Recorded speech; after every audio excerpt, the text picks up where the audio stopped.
तो लगातार मिजाज इंडिया का आपको न्यूज इंडिया दिखा रहा है। शाम 6 बजे से लगातार मेगा सर्वे जो है वो हमने क्या है, हमारी पूरी टीम ने क्या है, आपको बारी बारी से हर राज्य का हाल हम बता रहे हैं। और अब अगला नंबर जो आता है वो आता है गुजरात राज्य का। तो चलिए सबसे पहले समझ लेते हैं कि गुजरात में 2019 का परिणाम क्या रहा था। ये समझने के लिए आइए सीधा रुख करेंगे मेरे सहयोगी सागर का, जो ग्राफिक्स के जरिए आपको बताएंगे कि आखिर 2019 का परिणाम क्या रहा था। सागर। लेकिन इधर बिल्कुल गुजरात यानी कि मतलब पीएम नरेंद्र मोदी और अमित शाह का गढ़ है। और बीजेपी ने यहां पर कितना दमदार देखिए क्लीन स्वीप किया था। 26 की 26 सीटों पर बीजेपी ने बड़े आसानी से यहां पर जीत यहां प्राप्त की थी। ये ग्राफ देखिए आप किस तरह से बीजेपी का ऊपर है और कांग्रेस का यहां पर शून्य है। हालांकि यहां पर देखिए आम आदमी पार्टी भी चुनावी मैदान में रहेगी इस बार, लेकिन लोगों का मिजाज इस बार बीजेपी के पक्ष में ही है, क्योंकि यहां पर लड़ाई मोदी बना मुद्दों के बीच होती है। और यहां पर पीएम नरेंद्र मोदी वो चेहरा है जिनके दम पर यहां पर बीजेपी को कभी मात नहीं मिल पाई। चाहे विधानसभा चुनाव की बात करें, लोकसभा चुनाव की बात करें, हमेशा यहां पर पलड़ा बीजेपी का भारी रहा है। लेकिन क्या ये ग्राफ इस बार कांग्रेस के पक्ष में जाएगा? क्या वहां की जनता कांग्रेस को चुन सकती है? क्या जब न्यूज इंडिया पहुंची गुजरात में ग्राउंड जीरो पर, वहां पर लोगों से बातचीत की, उसके आंकड़े निदा आपके पास है। निदा। बिल्कुल, तो 2019 का हाल जो है मेरे सहयोगी सागर ने आपको बताया। लेकिन सवाल है कि अगर अभी चुनाव होते हैं मौजूदा वक्त में, तो गुजरात की स्थिति क्या रहने वाली है? गुजरात का चुनावी गढ़ जो है वो क्या कह रहा है अगर अभी चुनाव होते हैं? तो चलिए उसके लिए भी बाकायदा ग्राफिक्स जो है हमने तैयार किया, उनके जरिए आपको समझाने की कोशिश करते हैं कि अगर गुजरात में अभी चुनाव होते हैं तो कुल सीट का जो आंकड़ा है वो 26 है। और ऐसे में अगर अभी चुनाव हुए तो बीजेपी के खाते में 22 से 26 सीटें जाती जो है वो न्यूज इंडिया के सर्वे में नजर आ रही है। वहीं अगर कांग्रेस पार्टी की बात करें, जो 2019 में शून्य था आंकड़ा, लेकिन अब यह आंकड़ा शून्य से 2 सीटों पर फिलहाल नजर आ रहा है गुजरात का। इसके अलावा आम आदमी पार्टी, क्योंकि आम आदमी पार्टी लगातार हर राज्य में पैर पसार रही है, नेशनल पार्टी बन चुकी है, लिहाजा गुजरात में भी वो चुनाव लड़ेगी। अगर वो लड़ती है यहाँ पर तो शून्य से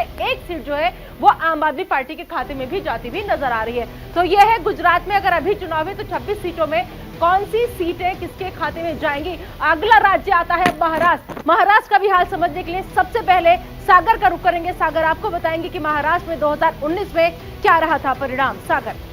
लेकिन निदा, महाराष्ट्र की अगर बात करें, यहाँ पर 48 लोकसभा की सीटें हैं और 48 लोकसभा की सीटों में देखिए बीजेपी के खाते में गई थी 23 सीटें। और वहीं कांग्रेस की बात करें तो 1, और देखिए शिवसेना की बात करें तो यहाँ पर 18, एनसीपी के खाते में 4। लेकिन ये जो दूसरे नंबर पर ग्राफ आप देख रहे हैं मेरी तरफ से, जो शिवसेना के खाते में 18 सीटें हैं, ये शिवसेना असल में टूट चुकी है। और यहां पर शिवसेना का जो यह नुकसान अब हो सकता है, क्योंकि शिंदे साहब हाथ मिला चुके हैं बीजेपी से। ऐसे में इस बार की तस्वीरें थोड़ी अलग है और इसी आधार पर हमने सर्वे भी किया है कि शिवसेना की टूट के बाद वहां की जनता क्या कहती है और महाराष्ट्र में आखिर होगा क्या। वहां के आंकड़े हम आपको बताएंगे सहयोगी निदा के जरिए। निदा।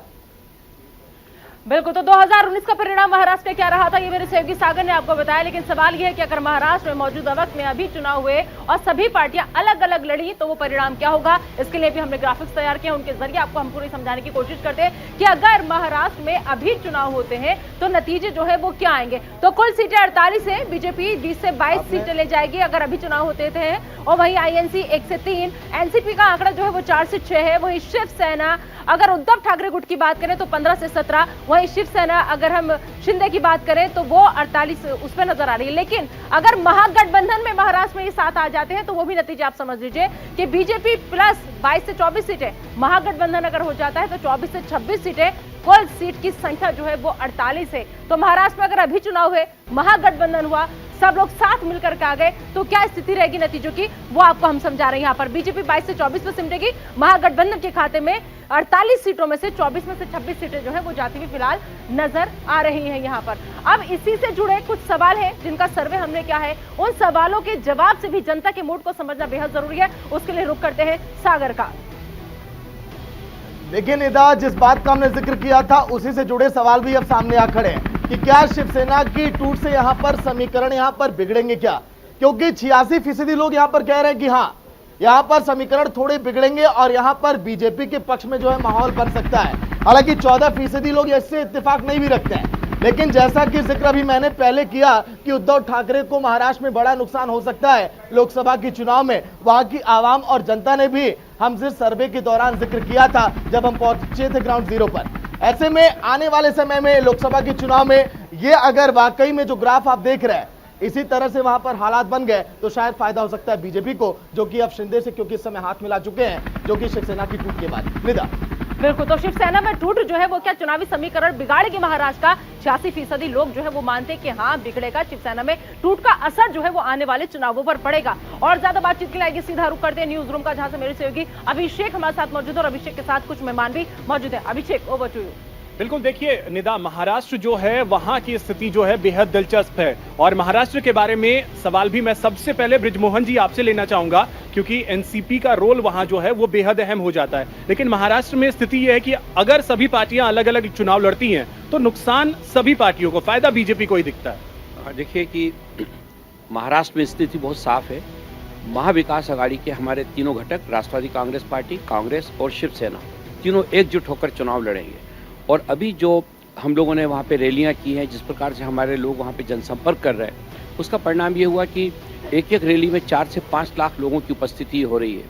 मुझे ऐसा लगता है कि वहाँ भारतीय जनता पार्टी को बहुत नुकसान होने वाला है, क्योंकि भारतीय जनता पार्टी की जो वर्तमान एकनाथ शिंदे जी की सरकार है उस पर बहुत स्पष्ट आरोप लग रहा है कि ये खोखा सरकार है और इसने पूरी तौर से एक बहुमत को चुरा कर इस सरकार को बनाया है। इस बात को ध्यान में रखते हुए हम लोगों का ऐसा पूरा विश्वास है कि आने वाले दिनों के जो चुनाव, महाविकास आघाड़ी साथ आती है तो फायदा आपको है, ये आंकड़े भी बता रहे हैं। ठीक है, संजय राणा जी आपसे एक कमेंट लेना चाहेंगे। महाराष्ट्र की स्थिति अगर हम समझे, क्योंकि बेहद दिलचस्प वहां के आंकड़े जो हैं वो हैं, और शिवसेना को, उद्धव गुट को किस तरीके का फायदा या नुकसान आपके अनुसार? क्योंकि हमने ये देखा कि अगर वो कांग्रेस और एनसीपी के साथ आते हैं तो फायदा है। देखिए, जब आप बात करते हैं महाराष्ट्र का नो डाउट महाअघाड़ी जिसको हम कहा जाता है, वो कांग्रेस और एनसीपी पहले से था, उसमें शिवसेना का एक नया एंट्री कह सकते हैं। लेकिन जब लोकसभा के चुनाव होते तो आपने देखा होगा 18 सीट 2019 में शिवसेना को मिले थे। वो शिवसेना के नाम पे नहीं मिले थे, वो भारतीय जनता पार्टी के वोटर थे, भारतीय जनता पार्टी के पक्ष में या मोदी जी के पक्ष में गिरे थे। तो ये अगर चुनाव होते हैं तो हो सकता है इसमें जो आप 22 से 24 बता रही है बढ़ सकती है। नो डाउट कहीं ना कहीं नुकसान होगा, क्योंकि भाई शिवसेना का 18 सीट था, वो अगर कम होता है तो कहीं ना कहीं नुकसान तो है, लेकिन भारतीय जनता पार्टी की सीट बढ़ेगी और इससे देखिए मुझे नहीं लगता ज्यादा फर्क पड़ेगा शिवसेना का उतना औचित्य नहीं है। हाँ, शरद पवार जी का और कांग्रेस का रहेगा, लेकिन 101% भारतीय जनता पार्टी की अपनी सीटें तो बढ़ रही हैं, तकरीबन 30। भुवन जी, अगर ओवरऑल हम आपसे समझे तो ये हम देख रहे हैं कि बीजेपी और क्षेत्रीय दलों के सामने आती है तो चुनौतियां होती है, और कांग्रेस अगर क्षेत्रीय दलों के साथ जुड़ जाती है तो फायदा कांग्रेस को भी हो रहा है। क्या स्थिति आप बनती हुई दिख रहे हैं? देखिए, बहुत स्पष्ट तौर पे हमारे राष्ट्रीय अध्यक्ष माननीय अखिलेश यादव जी ने एक बात को कहा है। उन्होंने कहा है कि जो जहां मजबूत है वहां उसकी मदद करनी चाहिए। और जैसे कि उत्तर प्रदेश के परिप्रेक्ष्य में हम लोग कह सकते हैं कि यहाँ पर समाजवादी पार्टी भारतीय जनता पार्टी से लड़ सकती है, ममता जी, आदरणीय ममता जी बंगाल में लड़ सकती हैं, चंद्रशेखर राव साहब लड़ सकते हैं, यहाँ पर नीतीश जी और तेजस्वी जी लड़ सकते हैं। अगर कांग्रेस ये भूमिका तय कर ले कि वो क्षेत्रीय शक्तियों को ताकत देने का काम करेगी और जहाँ पर वो मजबूत है वहाँ से क्षेत्रीय शक्तियाँ ताकत देने का काम करेगी, तो निश्चित तौर पर मैं कह सकता हूँ अपने 28 साल के पॉलिटिकल कैरियर के हिसाब से, एक राजनीति शास्त्र के विद्यार्थी होने के कारण, भारतीय जनता पार्टी की बहुत बुरी पराजय। इसमें फाइनली चेहरे को लेकर के बड़ा सवाल होता है कि चेहरा कौन होगा। ठीक है अनिकेश जी, अगर महाराष्ट्र के परिप्रेक्ष्य में आपसे समझूं, गुजरात का तो क्लियर ही लगता है, उसमें आप भी अगर आप भी उस पर कमेंट करें कि गुजरात में तो हमने देखा कि 26 सीटें पिछली बार भी जीती, इस बार भी आंकड़े कमोबेश वहीं पे आ रहे हैं, लेकिन महाराष्ट्र बड़ा दिलचस्प नजर आता है। मैं इनकी बात से सहमत हूँ। जैसे ये बोल रहे हैं कि क्षेत्रीय पार्टियों का सपोर्ट मिलेगा, देखिए कांग्रेस तैयार है 2024 में बलिदान लोगों का लेने के लिए और देने के लिए। जो भी क्षेत्रीय पार्टी, लोकल पार्टी वर्क कर रही है उनके साथ, तो उनका सपोर्ट और उनका सहयोग से मिलके ही वही एक स्ट्रेटेजी रहेगी 2024 में, जिसमें सारी स्टेटों का समीकरण बिठाया जाएगा और उन चीज़ों से इम्पैक्ट होगा कांग्रेस को सीट्स में। तो हम देखेंगे, हमें इंतजार है 2024 का।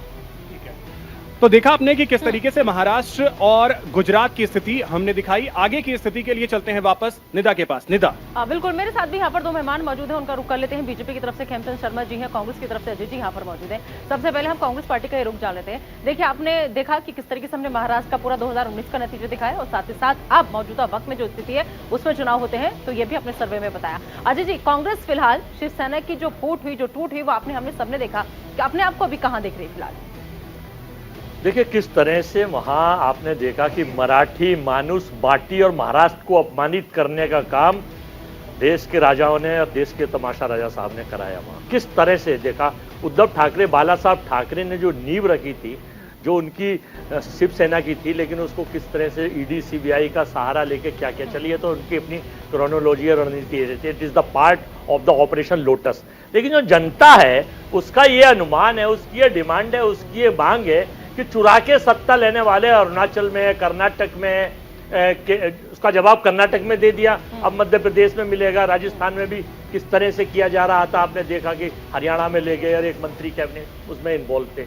ये जनता ये सब समझती है, सब जानती है कि क्या चाहिए उसे। अब जो इस बार रिजल्ट आएंगे 2023 के 5 स्टेट के, एक स्टेट जो भाजपा की है खोने जा रही है, हम फिर काउंटिंग के दिन आपके चैनल पे बैठेंगे, तब आप धन्यवाद बोलना। और 24 में खेमचंद जी बड़ा आमूलचूल परिवर्तन है। सरकार बनाई महाराष्ट्र के अंदर शिवसेना के साथ मिलकर, और लेकिन ऐसे में जो जनता है वो ये कह रही, देश का मिजाज ये कह रहा है कि इस फुट का नुकसान झेलना पड़ेगा। ये बिल्कुल नहीं। मैंडेट किसको था? मैंडेट भारतीय जनता पार्टी और शिवसेना को था, लेकिन उद्धव ठाकरे जी ने एनसीपी और कांग्रेस का एक बेमेल गठबंधन बनाया और उन्होंने इस तरीके की सरकार दी, पूरे महाराष्ट्र में हाहाकार मच गया। सिर्फ और सिर्फ लूट थी, परिवार जो अपना परिवार है उसका पेट भरना था, उनको संवर्धन करना था, उनका विकास करना था, जनता का कोई ध्यान नहीं था। फिर तो मैंडेट की वजह से उद्धव ठाकरे की जो शैली थी उससे नाखुश होकर शिवसैनिकों ने एक अलग गुट बनाया, भारतीय जनता पार्टी के साथ सरकार बनाई। मैं आपको विश्वास दिला देना चाहता हूं, जिस तरीके से हमने 2019 में प्रदर्शन किया है उससे बेटर प्रदर्शन भारतीय जनता पार्टी और जो शिंदे की जो एक शिवसेना है वो मिलके वहां पे प्रदर्शन करने वाली है। और ना सिर्फ महाराष्ट्र बल्कि महाराष्ट्र के अलावा भी बिहार की भी बात हो रही थी कुछ देर पहले। बिहार में जेडीयू को सीट जो मिली वो भारतीय जनता पार्टी की वजह से मिली, मोदी जी की वजह से मिली। वो सीट फिर से जिस तरीके से 2014 में हम लोगों ने वहां पे प्रदर्शन किया था और जेडीयू और आरएलडी वहां पे जमीन बिल्कुल बिहार के बारे में कहा जमीन पे आ गई थी, वैसे ही हालत होगा। नीतीश कुमार ने रिटर्न कर दिया। ठीक है, 10 सेकंड केवल। देखिए टेक्नोक्रेट आदमी है, बहुत अच्छे हैं, लेकिन ये गलत जगह है। बहुत बढ़िया है इनके पास टेक्नोलॉजी। अब मैं दूसरी चीज बताना चाहता हूँ, किस तरह से महाराष्ट्र में फडणवीस साहब को होते हुए भी मुख्यमंत्री रहे। मतलब घोड़े की सवारी के बाद अगर आदमी छोटे वाले की सवारी करता है, मैं कहना नहीं चाहता, कोई फर्क नहीं पड़ता। तो क्या मैसेज जाता है? हमारे यहाँ पे जिम्मेदारी होती है, ड्यूटी होती है, सेवा होती है, और सेवा और जिम्मेदारी में पद प्रमुख नहीं है, सेवा प्रमुख है। रुक लेते वहां से मेरी सहयोगी नीतू इस वक्त हमारे साथ जुड़ी हुई है। नीतू, फिलहाल वहाँ के जो मेहमान है वो क्या कह रहे हैं, वो कैसे देख रहे हैं महाराष्ट्र के आज के आंकड़े को?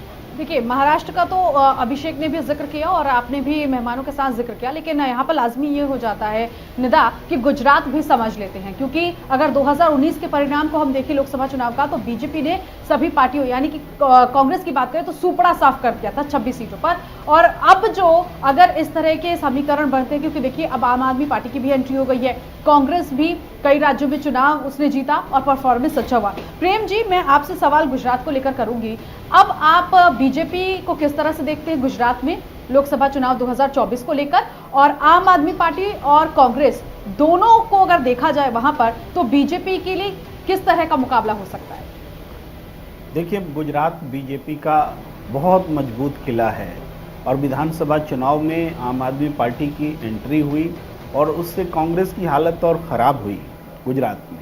तो गुजरात एक ऐसा प्रदेश है जहां भारतीय जनता पार्टी के लिए मेरे ख्याल से बहुत अच्छी उम्मीद वाली जगह है। वहाँ विपक्ष बहुत ज़्यादा उम्मीद नहीं कर सकता, अपनी प्रेजेंस बना ले। चूँकि नेशनल लेवल पर इलेक्शन होगा तो अमित शाह और नरेंद्र मोदी वो सारे गुजरात से ही हैं। अभी भी टफ फाइट जो है प्रेम जी वो अन्य दलों के लिए है। कांग्रेस अभी भी उसे बहुत कड़ी मेहनत करने की जरूरत होगी गुजरात के लिए। चाहिए कि राहुल गांधी जी की जो सदस्यता गई है लोकसभा में, वो जिन लोगों को बोल रहे थे वो गुजरात के ही लोग थे। ठीक है, बिल्कुल। मेरा भी सवाल बिल्कुल संजीव जी आपसे इसी तरह से था कि भारत आंदोलन को देखने के बाद राहुल गांधी की जो एक छवि हुई और लोकसभा सदस्यता जिस तरह से गई है, उसके बाद कांग्रेस का हाल गुजरात के लिए क्या होगा 2024 चुनाव को लेकर?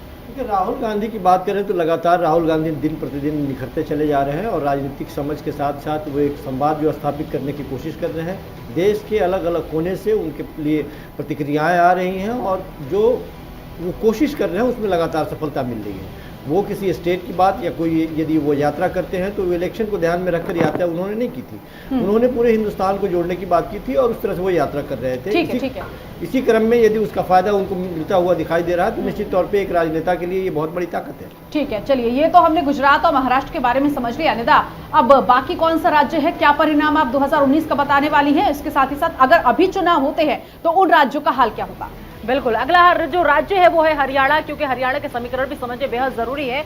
और सबसे बड़ी बात यह कि हरियाणा में बीजेपी की सरकार है, लेकिन साथ लगता है जो राज्य है पंजाब, वहां पर आम आदमी पार्टी ने बाजी मारी। तो सबसे पहले हरियाणा का हाल जानने के लिए कि आखिर 2019 का परिणाम क्या रहा था, इसके लिए हम आइए सीधा रुख करते हैं हमारे सहयोगी सागर का। लेकिन निदा, बिल्कुल अगर हम बात करें सन 2019 के लोकसभा चुनाव की, हरियाणा में तो दिल्ली से सटा राज्य है। ऐसे में हरियाणा में 10 की 10 सीटों पर बीजेपी ने ही बाजी मारी थी, 10 लोकसभा सीटें हरियाणा में। लेकिन ये जो ग्राफ बीजेपी का इस बार घट भी सकता है, क्योंकि 2 ऐसी सीटें हैं जो इस समय फंसी हुई हैं बीजेपी के लिहाज से।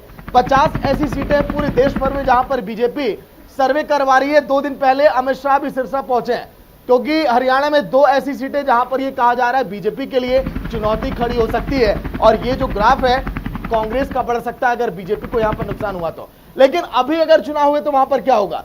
क्या कांग्रेस को वाकई में फायदा होगा? क्या हरियाणा की आवाम क्या कहती है, वहां के लोग क्या कह रहे हैं सर्वे में, ये बताएंगे सहयोगी निदा।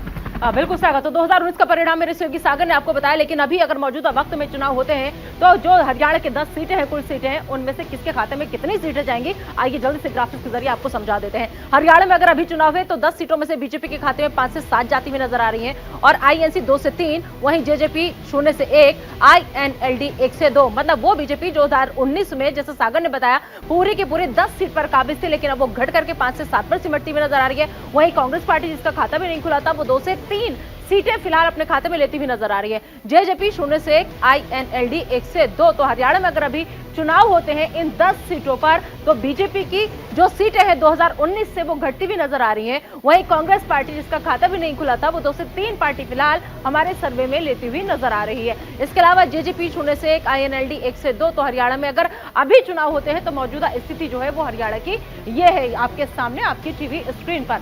सबसे बड़ी बात जो है वो ये है कि हरियाणा, अभी आपने देखा कि आखिर पहलवानों का मुद्दा जो था वो बहुत ज्यादा हावी रहा था।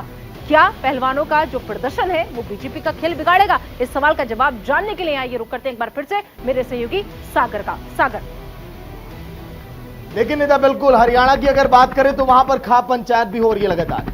पहलवान लगातार प्रदर्शन कर रहे हैं, लेकिन 70% लोग ये कहते हैं कि हाँ, पहलवानों का प्रदर्शन बीजेपी का खेल बिगाड़ सकता है, और खेल बिगाड़ेगा, क्योंकि हरियाणा के किसान भी इस समय आंदोलन कर रहे हैं। हरियाणा के किसान इस समय ये कह रहे हैं कि जब तक पहलवानों को नहीं सुना जाएगा हम भी दरकिनार करेंगे। यानी कि पहलवानों के साथ ही साथ वहां पर किसानों की भी नाराजगी बीजेपी पर भारी पड़ सकती है। इसीलिए जब हम ग्राउंड जीरो पर गए तो 70% लोगों ने कह दिया कि हाँ, बीजेपी को बहुत बड़ा नुकसान पहलवानों के मुद्दों से हो सकता है। निदा, बिल्कुल, तो पहलवानों का जो मुद्दा है वो हरियाणा में खेल बीजेपी का बिगाड़ सकता है। और चलिए हरियाणा के बाद अब अगला राज्य हिमाचल। हिमाचल का भी जान लेते हैं कि 2019 का परिणाम जो था वो हिमाचल में क्या रहा था। उसके लिए एक बार फिर से सागर का रुख हमें करना होगा। सागर, देखिए हिमाचल की अगर बात करें तो हिमाचल जहां पर इस समय विधानसभा चुनाव में कांग्रेस ने जीत के, वहां पर राज बदल गया, रिवाज कायम रहा। लेकिन 4 वहां पर लोकसभा सीटें हैं, चारों पर बीजेपी ने जीत प्राप्त की थी लोकसभा के चुनाव में। लेकिन इस बार तस्वीरें थोड़ी बदल सकती हैं, क्योंकि वहां पर मुख्यमंत्री है कांग्रेस के सुक्खू साहब। ये ग्राफ आप देख रहे हैं, कई ऐसे राज्य हैं हिमाचल की तरह। गुजरात हमने आपको दिखाया, हमने आपको जिस तरह से उत्तराखंड का जिक्र किया जहां पर बीजेपी ने क्लीन स्वीप किया, हिमाचल भी उन्हीं में से एक था जहां पर चारों सीटों पर बीजेपी ने बाजी मारी थी। निदा, बिल्कुल, तो 2019 का परिणाम हिमाचल का आपने देख लिया, सागर ने आपको दिखाया। लेकिन अगर अभी मौजूदा वक्त में चुनाव होते हैं तो हिमाचल की क्या कंडीशन रहती है, या फिर हिमाचल का जो राजनीतिक गणित है वो क्या कह रहा है, वो आपको जल्दी से समझा देते हैं। हिमाचल की कुल जो सीटें हैं वो है 4, और इन 4 सीटों पर फिलहाल बीजेपी के खाते में 1 से 2 सीटें जो है वो जाती हुई नजर आ रही। लेकिन कांग्रेस पार्टी यहाँ पर भी बढ़त के साथ 2 से 3 सीटों के साथ हमें नजर आ रही है। मतलब लोकसभा चुनाव होते हैं, विधानसभा चुनाव होते हैं, कुछ भी होता है, फिलहाल कांग्रेस का पल्ला जो है वो हिमाचल में भारी नजर हमें आ रहा है। अभी अगर चुनाव होते हैं तो 4 सीटों में से 1 से 2 बीजेपी के खाते में, वहीं 2 से 3 सीटें जो है वो कांग्रेस पार्टी के खाते में जाती हुई नजर आ रही है। तो विधानसभा चुनाव है, कांग्रेस पार्टी की सरकार आई हिमाचल में। लेकिन अगर लोकसभा चुनाव की बात करें तो उसमें भी आपको बता दें कि कांग्रेस पार्टी का ही ग्राफ बीजेपी से ऊपर बढ़ता हुआ नजर आ रहा है। अभिषेक, न्यूज रूम का रुख कर लेते हैं। बिल्कुल, देखिए हिमाचल और हरियाणा ये दोनों बेहद महत्वपूर्ण राज्य, और यहाँ से जो 15 सीटें आती है लोकसभा की, वहां पर बीजेपी को नुकसान होता हुआ दिख रहा है। अनिकेत जी, बीजेपी को नुकसान छोटे छोटे राज्यों में, जहां पे हमने ये देखा है कि 2014 हो या 2019 हो, बीजेपी ने क्लीन स्वीप किया है, लेकिन अब वहां पे नुकसान जैसी स्थिति बन रही है। जैसा कि आपने बोला कि हिमाचल और हरियाणा 2 स्टेटें बहुत इंपॉर्टेंट है, मैं भी सहमत हूँ इन चीज़ों से कि 2 स्टेटें जो है इम्पैक्ट करेंगी 2024 के इलेक्शन में। ज़्यादा कुछ नहीं तो सामने दिख ही जाएगा इनकी जो भी कैलकुलेशन और जो भी सीटों का जो समीकरण 2024 के हमारे इलेक्शन में इम्पैक्ट होगा, I think it will be in a positive way, that's it. Bhuvan ji, Haryana और हिमाचल, हालांकि समाजवादी पार्टी वहाँ ज़्यादा कुछ नहीं कर रही है, लेकिन बीजेपी के लिए नुकसान दिख रहा है। देखिए, एज ए पॉलिटिकल स्टूडेंट मैं मान के चलता हूँ कि जो हरियाणा की स्थिति है वो इस बार बद से बदतर है। कारण है उस पर आप देखिए खाप पंचायत उनके विरोध में, उनके जो वहाँ के जो मेन रेसलर हैं उनके विरोध में, उसके अलावा जाट जो किसानों की लगातार आप देख रहे हैं अभी फिर से जो उन पर मतलब डंडे पड़े हैं, तो आप देखिए उनका किसानों का विरोध है। ये बेल्ट उस तरह की बेल्ट, और हिमाचल में जो अभी पैक्ट आया है उसका असर मुझे लगता है इस चुनाव में फिर दोबारा दिखाई। संजय जी, हरियाणा हो, हिमाचल हो या राजस्थान हो या गुजरात हो, ये ऐसे स्टेट रहा है जहां में मतलब सारी की सारी सीटें आपने जीत ली, उससे ऊपर आप जा नहीं सकते, यानी कि अब डाउनफॉल की स्थिति, वो वाली स्थिति इस बार के इलेक्शन में लग रही है। देखिए, किसी भी चुनाव में हार जीत लगी रहती है अभिषेक जी, लेकिन समस्या ये अगर आप बात करते हो हरियाणा की, लोग अभी चर्चा कर रहे हैं कि जाट वर्सेस रेस्ट। तो देखिए ऐसा है कि अगर जाट वर्सेस रेस्ट का अगर समीकरण भारतीय जनता पार्टी ने सेट कर दिया तो फिर 30 से 10 की 10 सीटें आ जाएंगी, क्योंकि जाट जब बोलता है वो 23% है, बाकी जाति और धर्म के लोग मानने वाले, तो कहीं ना कहीं खसक जाएगा, तो उसमें समस्या हो सकती है। जहां तक हिमाचल की बात हो रही, हिमाचल में नो डाउट एक आध सीट कम हो सकती है, लेकिन उम्मीद है कि मोदी जी के चेहरे पर, देखिए भारतीय जनता पार्टी मतलब भारतीय जनता पार्टी नहीं, भारतीय जनता पार्टी अगर चुनाव लड़ रही है तो मोदी ही मान के चलिए, तो मोदी का चेहरा है तो वोट पलट सकता है। चलिए, ये भी हम बताएंगे आगे कि मोदी का मैजिक जारी रहेगा या नहीं रहेगा, उसके बारे में भी हमने लोगों से सवाल किया है। हरियाणा हिमाचल को लेकर के अगर देखें तो वहां पे अब बीजेपी जो ऊपर अब जा नहीं सकती है क्योंकि उससे ज्यादा सीटें हैं नहीं, तो अब डाउनफॉल वाली। देखिए, ये स्थिति सिर्फ हरियाणा हिमाचल में नहीं है, ये स्थिति भारतीय जनता पार्टी की पूरे देश में है। जब 2019 के चुनाव में भारतीय जनता पार्टी को 303 सीटें मिली थी, जब घट के 301 हो गई है। विपक्ष की जो सीटें थी कुल मिला के वो होती थी 214 के करीब। आज अगर हम उन सीटों का अंतराल निकालते हैं तो 60 से 62 सीटें हमको और चाहिए और हम अपना बहुमत अर्जित कर सकते हैं। अब प्रश्न उठता है कि क्या ऐसा होगा? निश्चित रूप से होगा, क्योंकि 2019 के चुनाव में भारतीय जनता पार्टी अपने पीक पे थी, क्लाइमैक्स पे थी, क्योंकि उस समय तक लोग उनको समझ नहीं। लोग कह रहे हैं कि 2024 पीक पे होगा, ये वक्त बताएगा, लेकिन हमने जो बहुत सारे और सवाल भी पूछे हैं लोगों से उसके बारे में भी बताएंगे। फिलहाल आगे के लिए चलते हैं निदा के पास। निदा, बिल्कुल, तो अभिषेक ने आपको समझाया कि आखिर कैसे होगा, क्या होगा, लेकिन मेरी सहयोगी मेरी स्टूडियो से नीतू भी लगातार हमारे साथ बनी हुई है। नीतू को हम रुक कर लेते हैं। नीतू, सभी स्टेट के बारे में हमने सर्वे अपने दर्शकों को दिखाया।